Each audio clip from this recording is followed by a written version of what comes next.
Jumatatu tulivu kabisa ya Machi 10 mwaka 2025. Karibu sana katika Viwanjani siku ya Jumatatu, Blue Monday watu wanapenda kuita hivyo. Karibu sana, mimi ni Saidi Salim Msumi. Kuna mengi sana ambayo tumeweza kukuandalia katika siku hii hapa leo, ambayo tutaweza kuyachambua kwa kina zaidi, kuja kuangazia masuala mbalimbali kuhusiana na michezo hapa nyumbani barani Afrika pamoja na nje ya bara la Afrika. Hapa nyumbani katika soka letu tutaangazia kuelekea katika mchezo wa CRDB Federation Cup kati ya wekundu wa Msimbazi Simba chini ya coach Fadlu Ahmad Davis, ambaye atakiongoza kikosi cha Simba kupambana na TMA, timu ambayo inafundishwa na Mohamed Leiza, kocha wa zamani msaidizi wa Fountain Gate, lakini hivi sasa akiwa kama kocha mkuu. Timu hii ikiwa ina majina ya wachezaji kadhaa ambao wamewahi kucheza katika ligi kuu ya NBC. Tutakwenda kuangazia ni mchezo wa aina gani Simba Sports Club akisaka taji hili kwa udi na uvumba.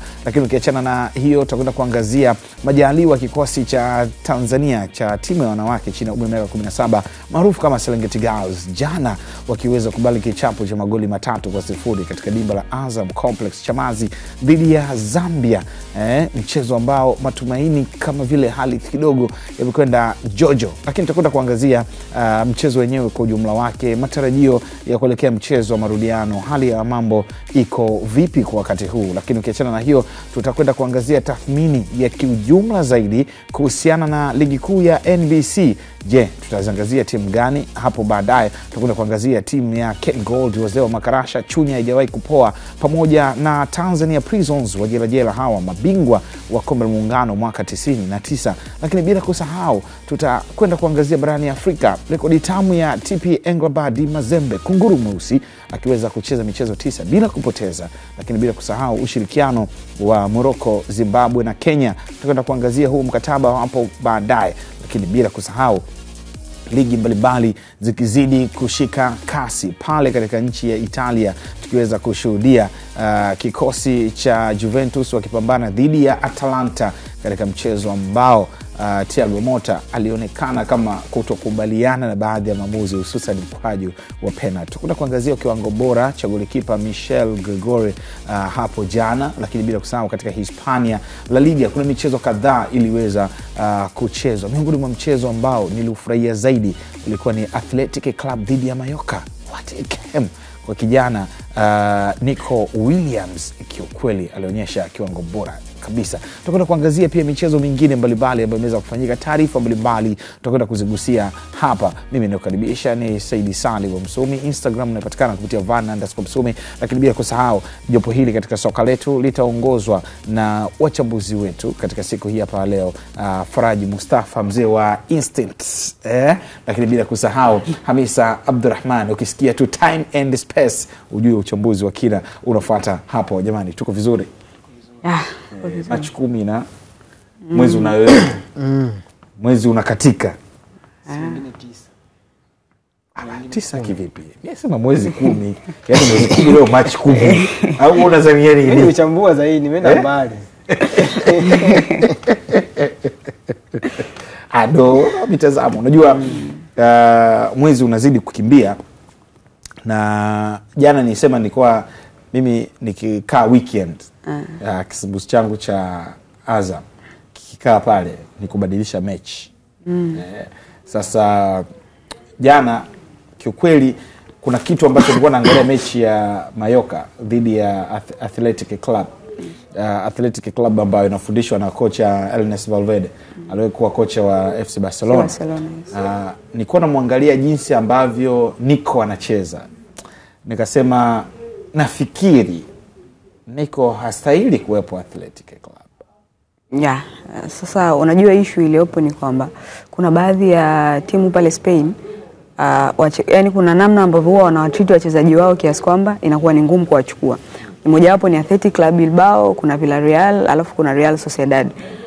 Ndio maana FC Barcelona msimu jana, yani paka walisha print jezi ya Rafinha wakaiweka jina la Nico Williams, lakini ilikuwa ni ngumu kuna kumtoa Nico Williams pale kwenda kule. Yani kuna namna wanawaaminisha kwamba hapa ndio mlipotokea, hapo ndio maisha yenu yalipo. Ndio maana ushangai hata Martin Zubimendi kukataa timu nyingi, amekataa Bayern, amekataa Manchester City, kaikataa Arsenal.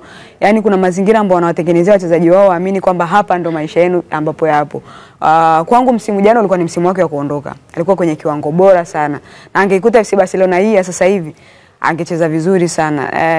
Nafikiri ni wakati sahihi wa yeye kuweza kuondoka, kwa sababu unajua kuna wakati unawezekana ukaupo kwenye peak alafu ukashindwa kumaintain kwa muda huo, alafu watu wakawa yale mahitaji ambayo walikuwa wako nayo juu yako yakawa yamepotea, kwa sababu mara nyingi timu zinasajili mchezaji anapokuwa yupo kwenye peak. Kama umemzingatia Nico msimu, kuna namna fulani Nico ameshake tofauti na alivyokuwa msimu jana.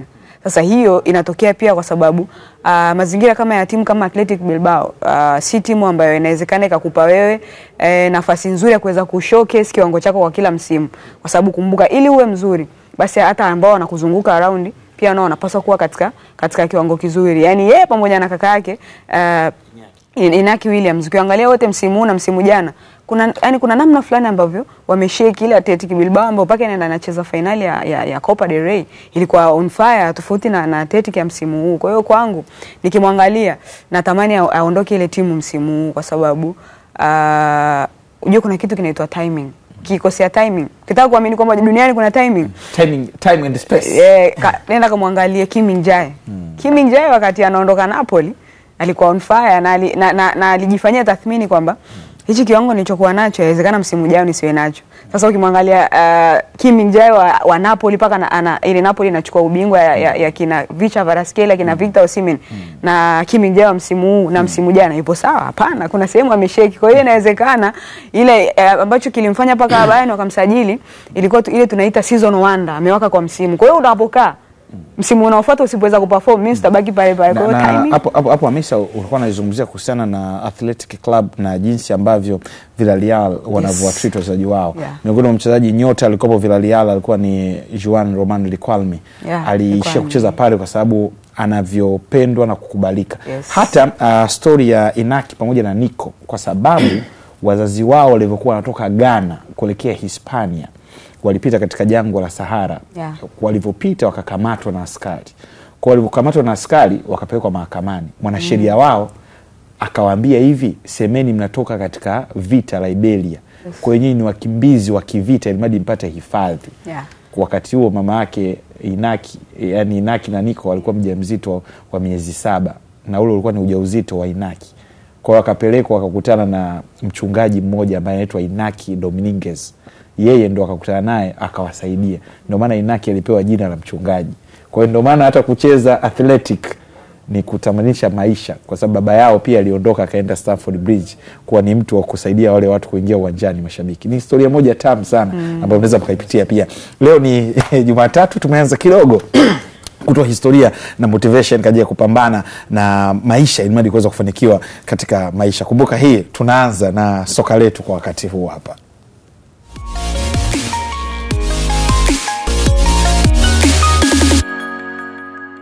Tuanzie katika michuano ya CRDB Federation Cup ambapo kikosi cha wekundu wa Msimbazi Simba hapo kesho watarejea dimbani kumenyana na kikosi cha timu AA ambayo inashiriki ligi ya Championship katika mzunguko wa 4 wa kusaka nafasi ya kuelekea katika hatua ya 16 bora ya michuano ya CRDB Bank Federation Cup msimu 2024-2025. Kumbuka kikosi cha Simba Sports Club wekundu wa Msimbazi chini ya kocha Fadhurrahman Davis wanaingia katika mchezo huo baada ya kuvuka katika hatua iliyopita kwa kupata ushindi wa mabao 6-0 dhidi ya kikosi cha Kilimanjaro Wonders kutoka Kilimanjaro. Kumbuka kikosi cha TMA kwa hivi sasa kinafundishwa na kocha Muhammad Reza ambaye alikuwa kocha msaidizi wa kikosi cha Fountain Gate akisaidiana na kocha Muhammad Muya. Wakati kikosi hicho TMA wenyewe wanaingia katika mchezo huo huku wakiwa na majina kadhaa katika kikosi chao. Miongoni mwa majina ambao wanayo ni kina Shabani Msala ambao wamepita katika kikosi cha JKT Luvu. Alicheza kwa muda mrefu sana, lakini wana wachezaji mfano kama Ari Shomari, nyota wa zamani wa Mtibwa Sugar, pamoja na wekundu wa Msimbazi Simba. Hawa ni majina ya wachezaji ambao wanafanya vizuri, wakina Omar Kapera na kadhalika. Ni mchezo wa aina gani kwa Simba? Ni turufu yake ni kuelekea finali, kubeba ubingwa. Ndio nafasi ambayo tunaiona kwa timu kama Simba. Lakini safari hii kumekuwa na surprise nyingi sana, Hamisa. Yeah. Timu nyingi za NBC zinaondoshwa huko katika michuano ya CRDB Bank Federation Cup. Yeah, na surprise hiyo ambayo umeizungumza, hata Simba ilishawahi kuwakuta. Alishawahi kuondoshwa, kuondoshwa na Mashujaa mara 2 kwenye hatua hizi, na hata msimu jana aliwaondosha Simba alikuwa ni Mashujaa. Kwa hiyo Green Warriors, yes. Kwa hiyo watakuwa wanakuja kwenye huu mchezo wakiwa na historia ya kwamba tulishawahi kuingia kwenye mchezo tukiwa kama ni timu ya kwanza, lakini mpinzani akatuheshimu, akaja na plani na akatuondosha. Kwa sababu ujue kuna utofauti kati ya kucheza tournament na kucheza ligi. Kwa sababu tournament haikupi muda wa kutafakari, ligi inakupa muda wa kutafakari. Mama unaweza kaanza vizuri katikati ukaje ukachange ukaenda sawa. Lakini tournament haikupi wewe huo muda, ni dakika 90 za maamuzi. Utafanya vizuri, utafanya vibaya. Kwa hiyo utakapokosea plani yako ya kuingia mchezo, inawezekana ikawa ni karata mbaya kwako na kuupoteza mchezo. Sasa kwa Simba ukiangalia sasa kwa msimu huu wamekuwa kuna utofauti ambao wamekuwa nao kwenye kikosi chao. Kuna mabadiliko mengi sana ambayo wako nayo, na binafsi kwangu naamini hata msimu jana wakati Simba anatolewa na Mashujaa, una udhaifu fulani ambao walikuwa nao kwenye kikosi chao, ndio maana ushangai hata ili Mashujaa kuweza kuwaondosha Simba. Lakini kwa msimu huu mabadiliko mengi ambayo Simba wamekuwa nayo, kwanza ni kwamba wametibu lile tatizo ambalo walikuwa nalo, ambalo hata walipokuwa wakicheza na timu zenye kariba za madaraja ya kati hizi, walikuwa wanafika kwenye lango la Simba na wanaifungua Simba, wanafunga magoli. Sasa ile si sifa ya timu kubwa. Sasa hivi Simba wametibu ile tatizo, au naweza nikasema wamerudisha ile fear factor, kwamba timu yoyote sasa hivi itakavyoenda uwanjani kucheza na Simba ambayo si ya kaliba ya Simba, plani yake ya kwanza lazima itakuwa kukaa nyuma. Kupishana na Simba lazima ataweza kukuangamiza. Kwa hiyo hii ukiangalia pia kwenye michuano kama hii ya CRDB ni kwamba kadiri muda unavyozidi kwenda ndipo pale ambapo maji na mafuta vinajitenga. Yaani huku zinatolewa zile timu ambazo hazikuweza kufanya vizuri, na maana kwamba unayekutana naye huku kwenye hatua hizi si timu ya kawaida. Kuna watu huku nyuma ambao tayari amekwisha kuwatoa. Kwa hiyo Simba cha kwanza anaingia kwenye mchezo akiwa ni favorite wa mchezo, kwa sababu plani yani long term plan ya timu kama Simba wanavyoanza msimu ni kushindania mataji yote ambayo wanakwenda kuyapambania kama ni ligi pamoja na CRDB. Kwa hiyo obviously ataingia uwanjani akiwa ni timu ya kwanza. Yawezekana ikawa kuna mabadiliko ambayo yawezekana mwalimu akaweza kuyafanya kwenye kikosi chake, kwa sababu timu ya Simba sasa hivi kiangalia imekuwa ikifanya rotation kwenye timu yao na imekuwa haiathiri zile mbinu za mwalimu, kwamba wachezaji wamekuwa wana uwezo wa kuimplement kile ambacho mwalimu anakitoa uwanja wa mazoezi, kwa wale ambao wanaanza na kwa wale ambao wanaanzia bench. Kwa hiyo ukiupicture mchezo inawezekana ukawa ni mchezo mwingine wa tofauti na mchezo ambao Simba alikutana nao dhidi ya Kilimanjaro Wanderers. Ukiangalia Kilimanjaro Wanderers the way ambavyo walikuwa wanacheza, waliingia uwanjani just refresh, yani kucheza mpira, sababu Kilimanjaro Wanderers na Simba ni mbingu na ardhi. Kwa hiyo kuna Kilimanjaro Wanderers. Yes, ni mbingu na ardhi. Kwa hiyo utofauti pale ni kwamba tunaenda kucheza, tuna showcase kama kuna vipaji vipo ndani ya timu yetu vitaonekana, kwa sababu mchezo wa mpira wa miguu ni mchezo wa wazi. Lakini ukiangalia TMA na jinsi ambavyo timu yao inacheza, na nafikiri mwalimu kile ambacho walikuwa wanakifundisha Fountain Gate pamoja na Mohamed Muya ameweza kukibadilisha kukileta TMA. Ukitazama timu yao kufunga magoli si shida.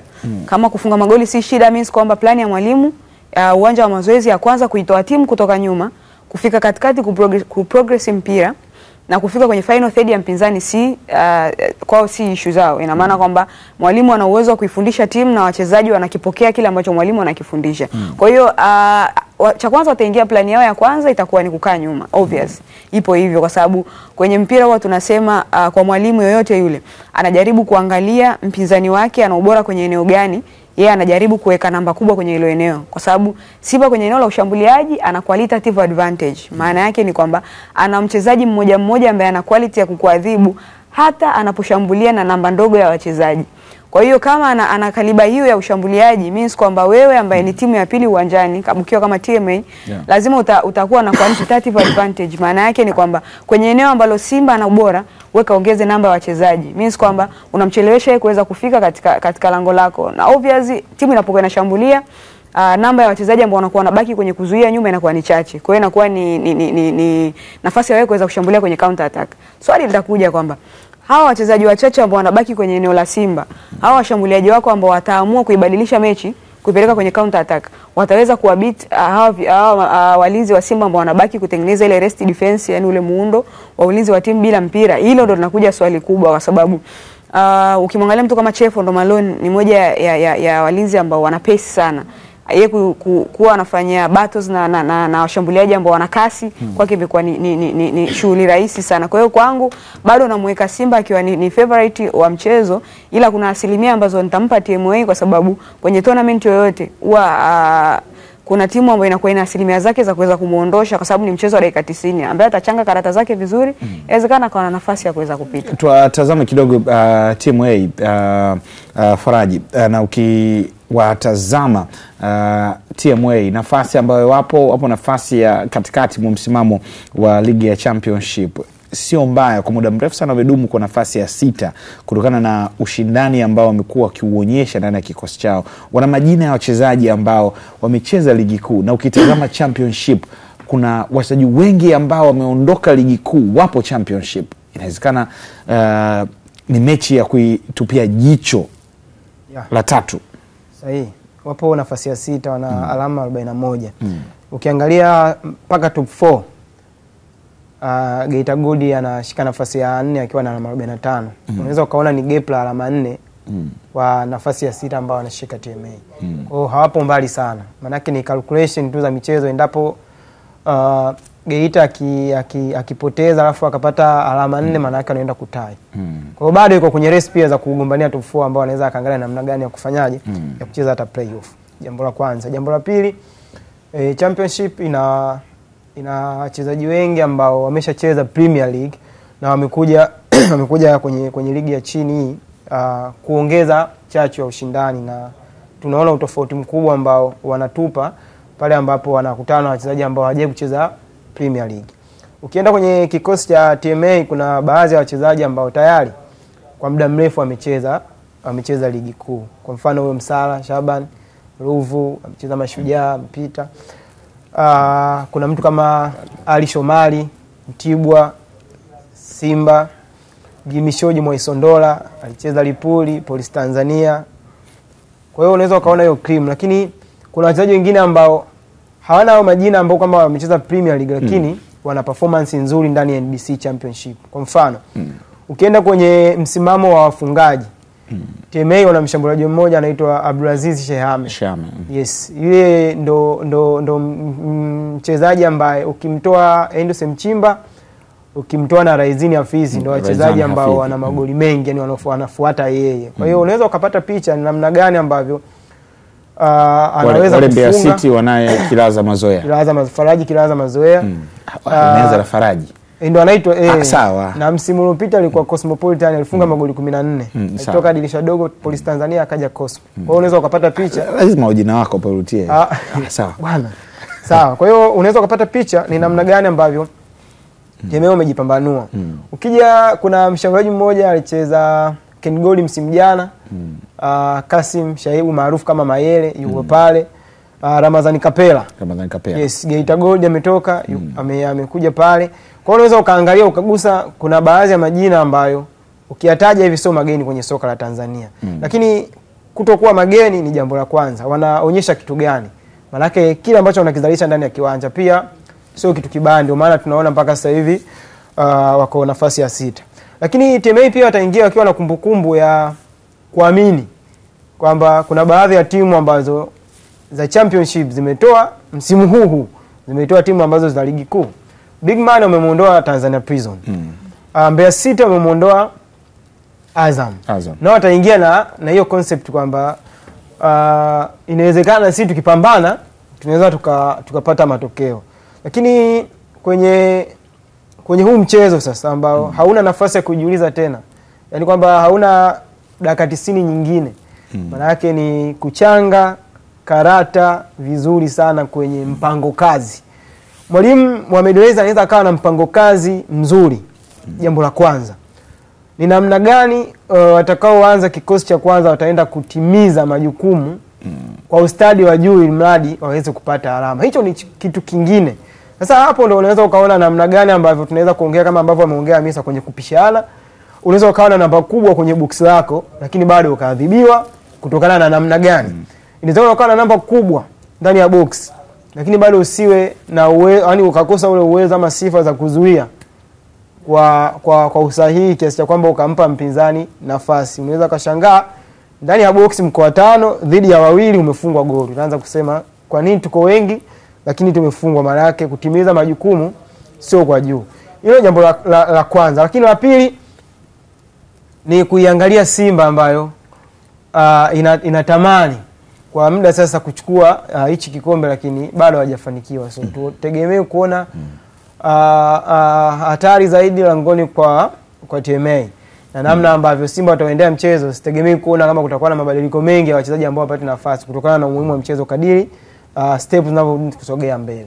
Sawa, huyo ni Faraji Mustafa akiweza kuzungumzia kuhusiana na mchezo kati ya Simba Sports Club dhidi ya kikosi cha TMA, mchezo ambao unafanyika kesho katika uwanja wa KMC Complex saa 10 jioni kusaka hatua kuelekea 16 bora ya michuano ya CRDB Bank Federation Cup msimu 2024-2025. Hii ni Viwanjani, baba vipindi vyote vya michezo hapa nyumbani Tanzania. Tunakumbuka kwamba weekend hii ilikuwa ni weekend ya derby ya Kariakoo, haina kipengele, ndo hashtag yetu ambayo ilivyokuwa. Sasa kutokana na kile ambacho kilichotokea kuahirishwa kwa mchezo huu, taarifa kwa vyombo vya habari kuahirishwa kwa mechi ya ligi kuu, mchezo namba 184 kati ya watani wa jadi kati ya Yanga Sports Club na Simba Sports Club. Sasa Azam Media Limited imetoa taarifa ikisema inasikitishwa na tangazo la kuahirishwa kwa mechi iliyokuwa ikisubiriwa kwa hamu kubwa kati ya Young Africans na Simba Sports Club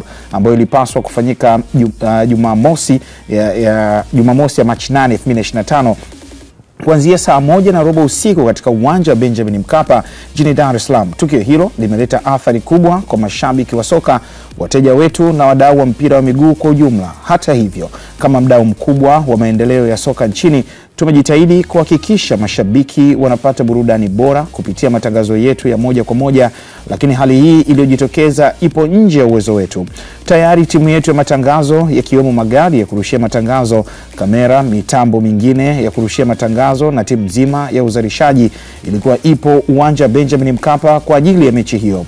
Taarifa hiyo imeendelea kusisitiza kuwa kuahirishwa kwa mchezo huo kumesababisha hasara kubwa kwetu kutokana na gharama za maandalizi, matangazo ya kuhamasisha mechi kwa vyombo mbalimbali vya habari, usumbufu kwa kampuni zinazotangaza bidhaa na huduma kwetu na wateja wanaolipia kuangalia mpira kwenye visimbuzi vyetu. Tunaelewa matarajio makubwa ya mashabiki na wateja wetu na tutaendelea kuwa mstari wa mbele katika kurusha matangazo yenye ubora wa hali ya juu kwa mechi zote za ligi kuu ya NBC na mashindano mengine. Tunaomba mashabiki, wateja wetu na wadau wengine wanaotuunga mkono kwa kutangaza bidhaa na huduma zao kupitia matangazo ya mpira waendelee kuwa na imani nasi, huku tukifuatilia kwa ukaribu kwa mamlaka za soka kujua hasa nini kimetokea na hatua gani zitachukuliwa.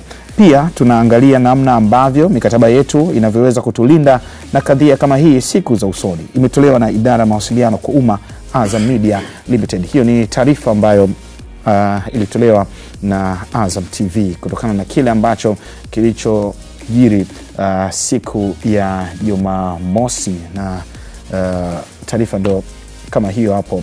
Wadau wa mpira kilichotokea, watu matarajio yalikuwa makubwa, maandalizi yalikuwa makubwa sana, mipango ilikuwa ni mikubwa sana, lakini taarifa ya Azam TV ni hii hapa.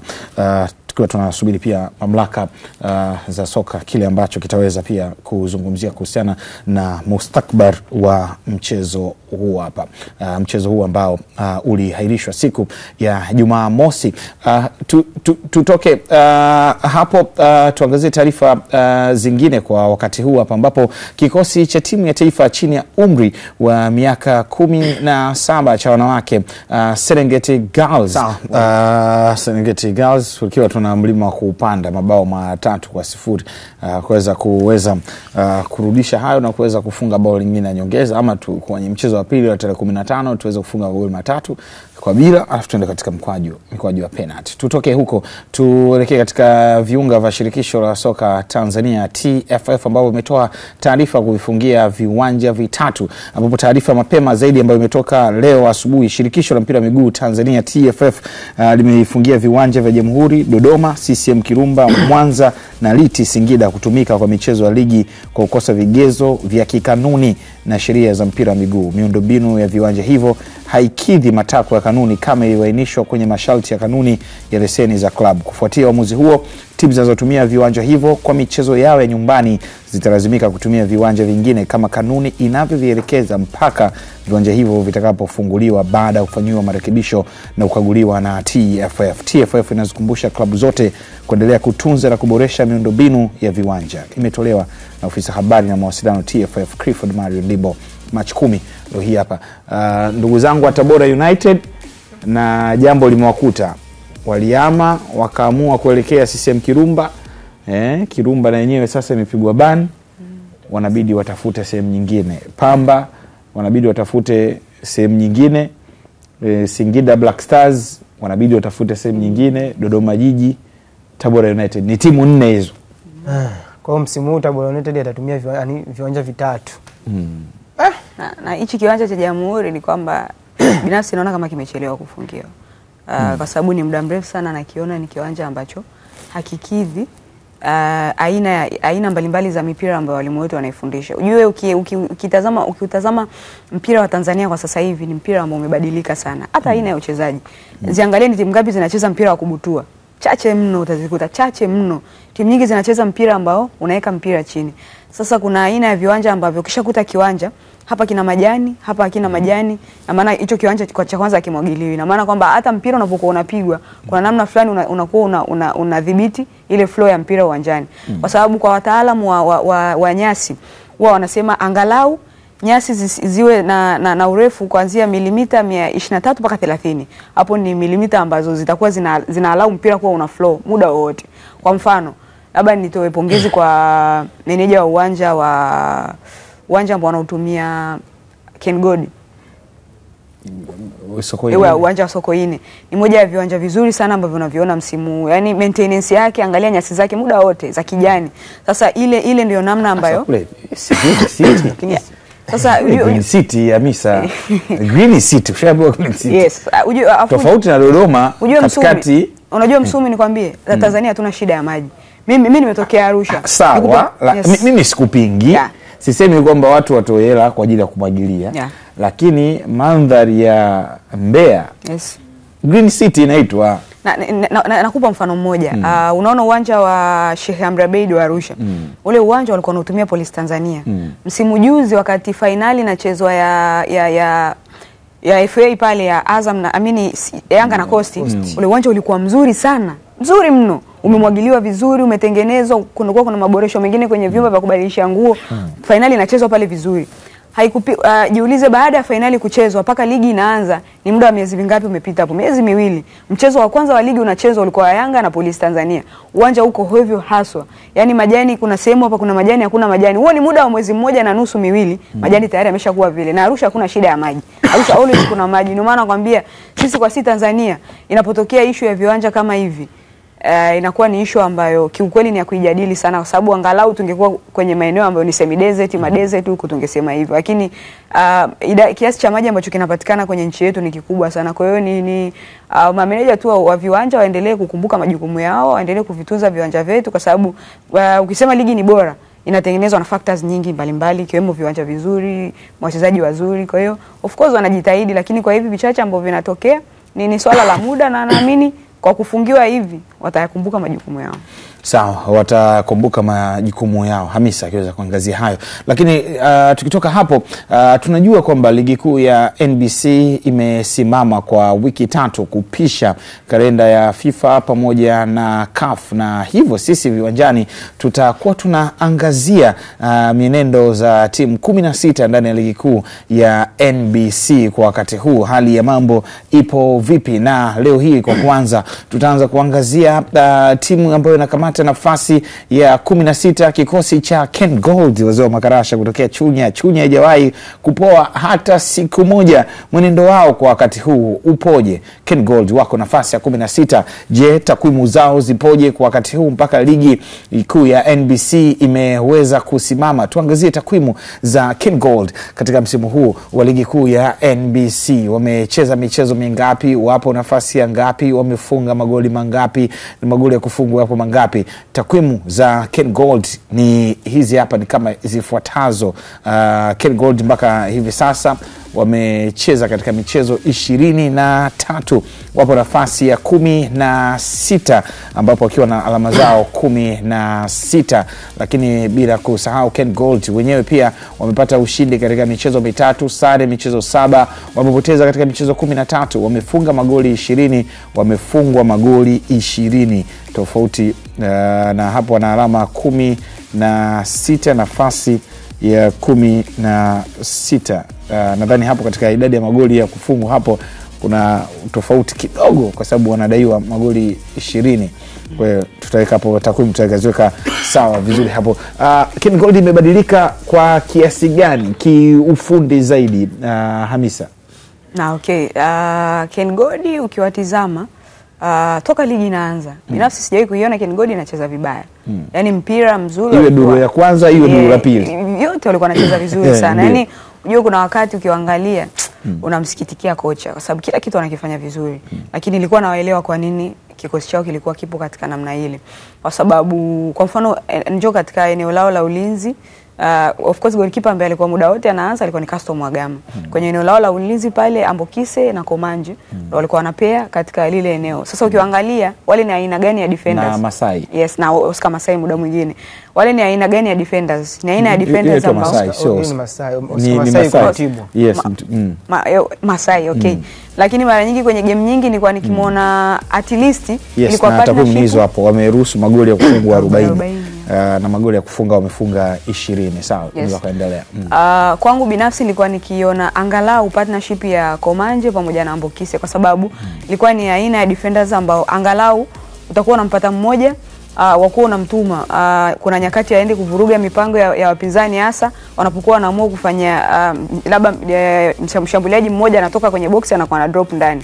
Sasa ukiangalia mfano akiwa anacheza Masai pamoja na Ambokise, hawa ni aina ya defenders ambao wote tunawaita kwa aina mbili ya defenders, kuna proactive kuna reactive. Huyu proactive ndo defender ambaye kila mwalimu anamhitaji. Kwamba defender ambaye ana react kabla ya tukio, yani ana anticipate kwamba hili tukio linakwenda kuwa namna hii na anatoka analiosha. Sasa reactive ni yule ambaye anasubiri tukio litokee ndio aende kureact. Sasa ukishakuwa unafanya vile, it means kwamba mpira unapokuwa unadondoka kwenye boksi lako kuna possibility kubwa ya wewe kuweza kuangusha labda kumgusa mpinzani na kuwa penalty.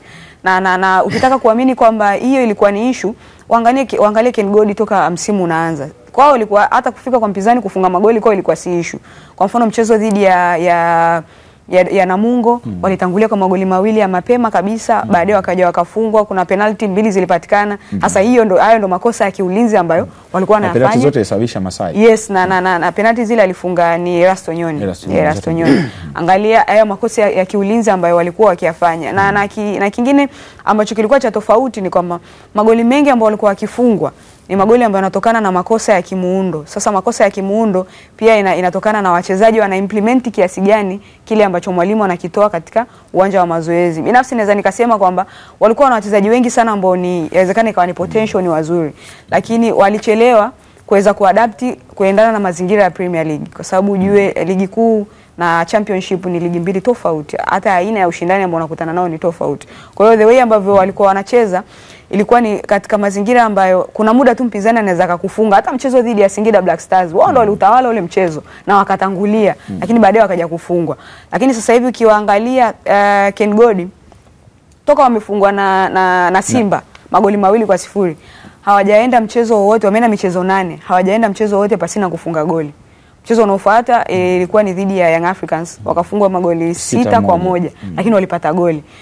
From there ndo tukaanza kuiona safari yao, wakaja kuwafunga Fountain Gate 2-0. Baada ya pale wakatoka wakaja kuwafunga Kagera Sugar, wakaanza kupata sare, lakini kwenye kila mchezo ambao walikuwa wanaenda kucheza kwanza kuna makosa ambayo wakaanza kuyapunguza. Kwa mfano kwenye eneo lao la ulinzi tukaanza kuiona partnership nyingine ya Steven Dua pamoja na Kelvin Patrick Yondani, ambapo unapokuwa na mtu kama Kelvin Yondani it means kwamba kwanza kuna ile captain materialism ambayo anaiongeza kwenye eneo lako la ulinzi, na maana anapokuwa anasimama ana uwezo wa kuguide wale wachezaji wenzake wote ambao anakuwa anacheza nao. Njoo angalia kwenye eneo la kiungo, mimi mara nyingi wanasema kosea vyote lakini usikosee eneo la kiungo, kwa sababu eneo la kiungo ndio linalotengeneza balance. Sasa angalia sasa hivi ile partnership ambayo ipo kwa Kabaye pamoja na Zawadi Mauya, kwamba kuna wakati wanakuwa wanafanya interchanging role. Kuna wakati Mauya akiwa anabaki chini utamwona Kabaye anakuwa anasogea juu. Na juu yao yupo yule Glad ya sasa hapo nazungumzia kiungo cha chini, kiungo cha kati na cha chini. Kiungo cha juu pale ndio unamkuta Lasa Kiala anakuwa kwenye eneo la namba 10, au utamkuta labda Joseph Ambukege, utamkuta sababu sasa hivi mtu kama Mishamo amekuwa hapati sana nafasi ya kuanza, amekuwa mara nyingi akitokea sabu. Utamkuta Selemani Bwenzi labda na kwenye eneo la ushambuliaji pale mtu kama Aubrey Chorachiro. Sasa hawa wameongeza kitu gani kwenye lile eneo la ushambuliaji? Cha kwanza wameongeza ufanisi, kwa sababu kama timu ilikuwa inatengeneza nafasi alafu haizitumizi ile nafasi, sababu kwenye lile eneo kabla ya kuja Aubrey Chiro alikuwa na Joshua Ibrahim ambaye ndo alikuwa top scorer wa timu mpaka anaondoka katika timu ya Ken Gold. Pembeni wakimtegemea Halbert Lukindo. Halbert Lukindo pamoja na kuna muda mwalimu alikuwa akienda na mfumo wa 4-3-3, inabidi Mishamo acheze hapa katikati kama namba 10 fulani ambaye anatokea upande wa kulia. Mara nyingi alikuwa anamtumia katika eneo hilo. Sasa ukiangalia hao walichokiongeza sasa hivi ni ufanisi, na Ken Gold wameamua kuchagua game yao wanaicheza vipi. Mara nyingi waangalie Ken Gold wanacheza sana kwenye transitions. Yaani wanapoopoka mpira ndio eneo sahihi la kumshambulia mpinzani. Si wana wingers ambao wana kasi, wana namba 10 ambaye anachagua na machaguzi mazuri ya pasi. Kwa hiyo kwangu naiona Ken Gold ambaye imebadilika sana kiuchezaji na hata inavutia pia kuitazama. Ken Gold inatoa matumaini, lakini kuna baadhi ya michezo ukiwa unategemea kwamba Ken Gold apate ushindi, hapati ushindi zaidi ya kuambulia sare, na bado inamfanya kutulia kwa nyumba. Mfano tuliona hapa Mtoze tuletea mechi iliyopita dhidi ya Mashujaa Football Club, walianza kufungwa bao ambao lilifungwa na Jafari Salum Kibaya kwa heda, lakini baadaye wakaja wakasawazisha baada ya Yusuf Dunia Lwenge kujifunga, baadaye Mishamo akafunga bao la pili, wakawa wanaongoza dakika chache, hatimaye wakaweza kusawazishiwa tena bao na Hassan yule alikuwa ni Al Nasr Ufudu, ikawa ni 2-2. Mwisho wa siku unategemea kwamba wapate ile muendelezo hadi watoke chini, lakini bado kama wanajikongoja. Mimi waga nikiangalia game zao natamani washinde kutokana na namna ambavyo nimeona improvement. Kwa mfano ili goli la pili ambao walifungwa, yani wakati wao wametoka kufunga sijapita dakika 4.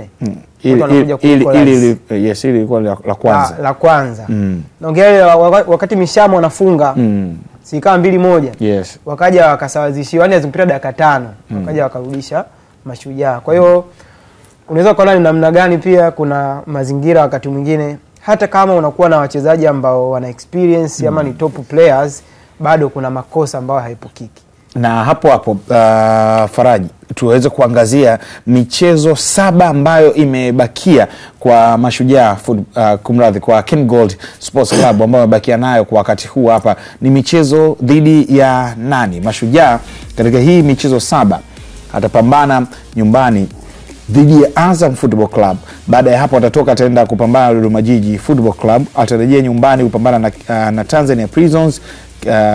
Kisha Mashujaa hapo atatoka ataenda kupambana na Coastal Union, hapo sio Pamba Jiji, na baada ya hapo Ken Gold atapambana na Simba Sports Club, na kisha mechi ya mwisho atamaliza dhidi ya Namungo Football Club. Ukitazama katika hapo Ken Gold atakuwa nyumbani katika michezo 4, wakati 3 atakuwa anatoka, 3 anatoka, 4 ana malizia nyumbani, ana dhidi ya Simba, mechi ya mwisho anapambana dhidi ya Namungo. Faraji, Ken Gold tunamuona akitoboa? Kuna possibility ya kupata alama, na mimi waga najaribu kuangalia zaidi hii duru la pili kuliko yani kwenye comparison. Duru la kwanza walikuwa na performance ya kawaida ama mbovu, lakini sasa hivi improvement imeonekana, na inanipa moyo kwamba inawezekana kuna baadhi ya mechi wakapata matokeo. Pale kuna vita ya wenyewe kwa wenyewe watu wa Mbeya pale. Kuna mechi moja ambayo unaona namna ambavyo sasa hivi Ken Gold anavyocheza, alafu ukiangalia na Tanzania Prisons anavyocheza, moja kwa moja anaondoka na Ken Gold. Yaani kwenye mfano hiyo vita ya Mbeya wenyewe kwa wenyewe itaondoka kwanza na Ken Gold. Anapocheza na Tanzania Prisons. Kwa nini? Kwa sababu duru la pili amekuwa bora zaidi. Ameimarika zaidi ya Tanzania Prisons. Lakini kuna baadhi ya michezo unaona kabisa kuna ugumu mkubwa kupata alama 3. Japokuwa mpira wa miguu unadunda kwa sababu kila timu inakuwa na nafasi, lakini kwenye mizani unaweza kusema kuna ugumu sana kwenye mechi dhidi ya Simba. Japokuwa hakuna kinachoani kwamba inawezekana, lakini ugumu inawezekana asipate hizo alama 3. Kwenye mechi ambazo unaona kabisa inawezekana akapata alama kama akipambana vizuri, anaweza kabado pia na Namungo. Ana uwezo huo sasa hivi kwa timu ambavyo inacheza, lakini pia ari ya wachezaji. Jaribu kuangalia jinsi ambavyo wanapambana. Na unaweza kuangazia jinsi ambavyo ilivyo hapo. Na Azam pia pale. Kwa hiyo kuna mechi kama Ken Gold dhidi ya Simba na Azam unaweza kaangalia ni heavy. Yaani ni mechi nzito kwake.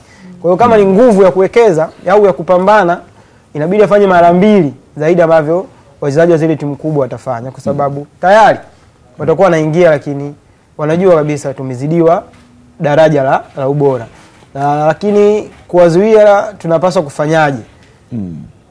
Kuwa na discipline ya tactical discipline.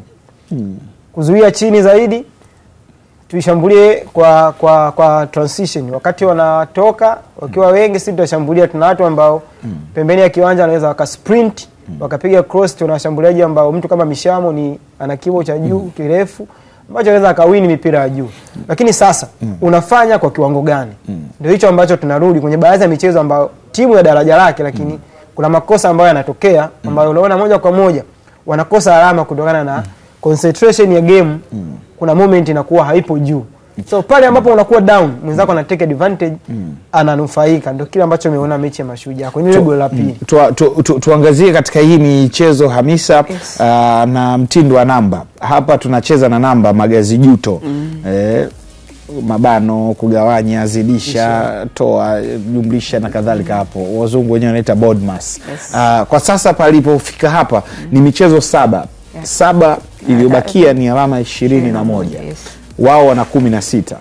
Ukijumlisha 16 na 21 unapata 37. Ukirudi katika ili uwe salama katika ligi kuu, katika michezo ambayo angalau ufikishe kutoshuka daraja, ni 35 hapa. Unaangalia 35 kutokana na rekodi za msimu uliopita kidogo. Inawezekana kwa mwenendo wa msimu huu pia yenyewe mambo yakawa ni tofauti. Tunamuona Ken Gold akichukua hizi alama 21 na kuepuka na wimbi la kushuka daraja ama kwenda kucheza playoff. Kwanza ukisema alama 21, unajua kuna muda inabidi tuzungumze uhalisia wa football, jinsi ambavyo upo. Kwangu hizo alama 21 ili niishi kwenye uhalisia, acha nitoe kwanza alama za Azam na alama za Simba kwenye hiyo michezo ambayo Ken Gold yani abakize michezo 5. Unatoa 6 hapo. Yes, natoa alama 6 kwa sababu unazibakisha hapo 15. Yes, 15 kwa sababu itakuwa ni michezo 5 mara 3 ni 15. Sababu ukijumlisha na Simba na Azam inakuwa michezo 7. Kwa nini nimesema hivyo? Kwa sababu ni mchezo ambao unamhitaji yeye atumie nguvu kubwa sana. Si tu kupata alama 3, angalau kuipata alama 1. Na ukiangalia Simba anakutana na Simba ambayo ina compete kwenye ubingwa. Sasa angalia huo ugumu ambavyo upo. Ingawa kuna asilimia za wao kuokota alama, lakini ni ngumu kiasi gani? Kwa hiyo kwangu naona angalau ana nafasi ya kuokota alama kwenye hii michezo mingine. Ila kwangu ninavyoipicture Ken Gold, sijajua kama na wengine pia huwa wanaiona hivyo.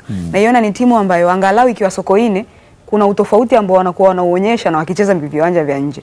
Yaani kama kuna ugumu fulani wa mchezo ambao unakuwa timu pinzani na upata anapocheza na Ken Gold anapokuwa Sokoine tofauti na viwanja vingine. Sasa hapo kwenye michezo yake ya nyumbani ukishautoa mchezo mmoja wa Simba ambao atakuwa anacheza naye nyumbani, it means kwamba tayari kuna alama kadhaa ambazo umeweza kumpunguzia. Plus Ken Gold kuna mechi ambazo kwangu nilikuwa nazitazamia kama ni mechi za yeye kuokota alama angalau, lakini imeshindikana. Kwa mfano mchezo dhidi ya Kagera aliweza kuokota alama. Mchezo dhidi ya KMC kwangu, jinsi ambavyo nilimwona KMC alicheza mchezo uliopita ilikuwa ni dhidi ya JKT. Nikaamini mchezo unaofuata dhidi ya Ken Gold kuna alama anaenda kuziokota pale. Lakini cha kushangaza kuna bado akashindwa kuweza kuziokota alama zote zile. Najua kuna ugumu ambao upo kwa sababu inawezekana tukawa tunaona rais alichokifanya Pamba kwamba kuokota alama back to back, lakini si kitu kirahisi kama ambavyo tunafikiria kwa sasa hivi. Kwa sababu hapo mchezo ambao unauona kwake unaweza ukawa angalau anaweza kaingia uwanjani akasema na confidence ya kuchukua alama 3. Ni mchezo dhidi labda kama timu kama Namungo, kwa sababu hata Namungo na wenyewe pia wana shida zao. Lakini inakuwa ni ngumu kiasi gani? Kwa sababu unajua hapo unafanya vitu viwili. Cha kwanza uzuie vizuri, cha pili ushambulie vizuri. Sasa utakuwa na uwiano huo mzuri wa kuweza kuzuia na kushambulia. Kwa sababu kama Ken Gold angekuwa michezo yao yote wanaucheza kama walivyocheza mchezo dhidi ya Kagera, basi kwenye michezo hata mchezo dhidi ya KMC angeshinda. Yani ule mchezo aliucheza kufa na kupona. Alizuia, yani timu ili balance, alizuia vizuri na kwenye kushambulia alikuwa anafika vizuri. Sasa kuna baadhi ya makosa ambayo wamekuwa wakiyaruhusu katika eneo lao, na hii naweza nikasema ni shida ya timu nyingi sana hapa ligi kuu, kuzuia mipira ya kutenga. Sasa usipokuwa unaweza kuzuia mipira ya kutenga, huwa kuna asilimia kadhaa ambazo zitakuwa ziko juu yako kwenye kuruhusu magoli kama uweze kuzuia mipira ya kutenga. Pia nao imekuwa ni issue kwao. Kwangu kwa muamko ambao Ken Gold wako nao, na itazama zaidi ikiwa kwenye nadharia, na itazama zaidi kama timu ambayo inawezekana ikacheza playoff ama ikabaki kulinganisha na wenzake ambao wanakimbizana nao, kwa sababu ujue Ken Gold kila mchezo ambao anacheza kuna hali fulani ya mabadiliko, wachezaji wanautaka mchezo, wachezaji ni kama wanaamini tuna nafasi. Alafu njoo angalia ambao wanapambana nao kwenye wimbi la kushuka daraja hapa chini. Njoo angalia Tanzania Prisons the way ambavyo wanacheza. Kwa hiyo kuna namna inaweza kuwa inakupa matumaini ya kwamba huyu kuna namna labda anaweza akabiti hapa juu na atakutana pia na Prison akasogea juu. Lakini sasa issue inakuja hapa tumwangalie Prison, atumwangalie Namungo, atumwangalie Kagera, tunamwangalia yeye Ken Gold anaimaliza vipi michezo yake. Kwa hiyo kwangu binafsi angalau hata kiokota hata alama 25 hivi 28 anaweza kacheza hata playoff. Lakini upo ugumu kiasi gani, ndio hapo ndio jibu ambalo wao ndio watapaswa watupe sasa wanaishinda vipi michezo yao. Wewe kiufupi anabaki au masalam? Kwangu anabaki. Faraji? Playoff. Hata mimi kwangu anabaki ila playoff. Au ni instant. Sawa, Faraji Mustafa pamoja na Hamisa Abdulrahman tuko nao hapa katika soka letu, tukiweza kuangazia kuhusiana na taarifa mbalimbali. Tumeangazia Serengeti Girls na kichapo dhidi ya Zambia, lakini pia tumewaangazia kikosi cha Simba Sports Club ambao kesho wanapambana na TMA, lakini bila kusahau uchambuzi yakinifu kabisa, bila kusahau barua ya Azam Media Limited ambao ni wenye haki ya kuonyesha haki za television za matangazo ya ligi kuu ya NBC, na barua ambayo wameitoa kuhusiana na tukio la kuahirishwa kwa mechi ya Kariakoo Derby. Tukirejea kuna mengi sana ambayo tutaangazia. Joto la Afrika ugeni hapa tukopo nao kuzungumza masuala mbalimbali, bila kusahau mchezo wa raga ama rugby, lakini kimataifa kuna mengi sana katika the pitch, bila kusahau zilizobamba leo tutakuwa nazo pia. Twende mapumziko mafupi kisha tunarejea. Tafadhali endelea kuwa nasi.